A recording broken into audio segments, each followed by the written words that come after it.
Nú er greinir komin í og túrbínan komin í. Það var ekki mikið pláss hérna en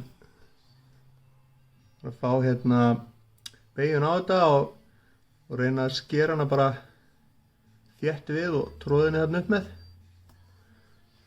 En það er búið að tengja hérna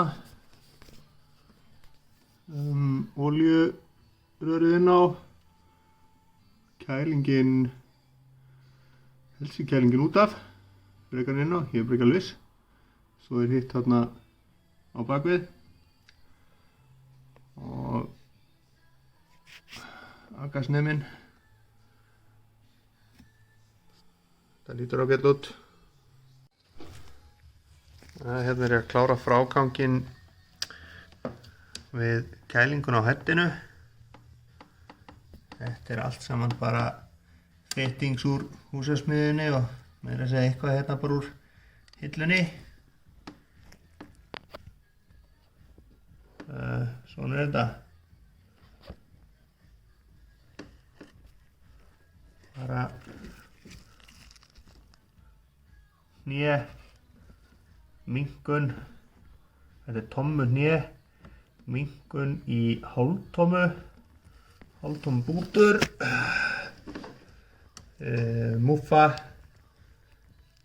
hálf nippilhné, bútur sem var rendur aðeins niður svo að slangan kemist upp á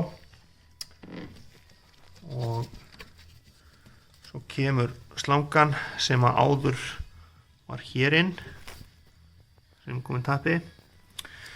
Ég losaði hana bara upp, sneri henni aðeins á rörinu og þá fer hún hérna aftur á og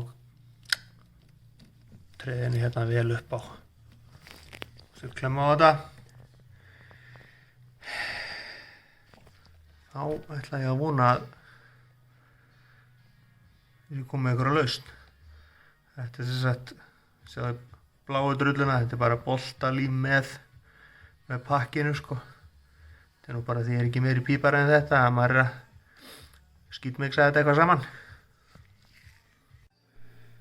Þarna er að komið, slangan komin upp á, hósuklemma. Alveg gott. Já, og ég setja spísana niður. Það er fyrst hérna þessi litla skinna. Þessi ekki kalla eldskinna eða eitthvað, ég er ekki alveg klárað því. Það er að passa að þetta snúi rétt.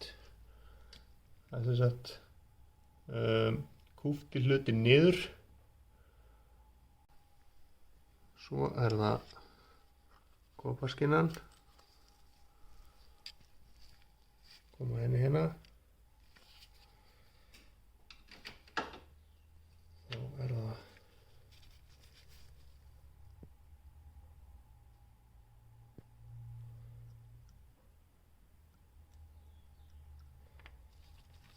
þessi. Búin að setja smá hérna kopaslipp á hann. 27 mm toppur og herslan 69 newton. Þannig. Hérna er orginal slefrörið úr túrbínunni og svo það sem fylgdi með henni. Og það er hérna þessi beygja sem er á orginalnum sem er algjörlega krúsjál. Og svo náttúrulega hita vörnin sem er hérna líka. Og þannig ég ætla að nota hann áfram. En það er aðeins minni flánsinn. En ég tók bara boraði aðeins út götin og þá held ég þetta alveg smell passi. Get ég nota nýju pakninguna og boltana á alles en gamla slefið. Það verður geggjað.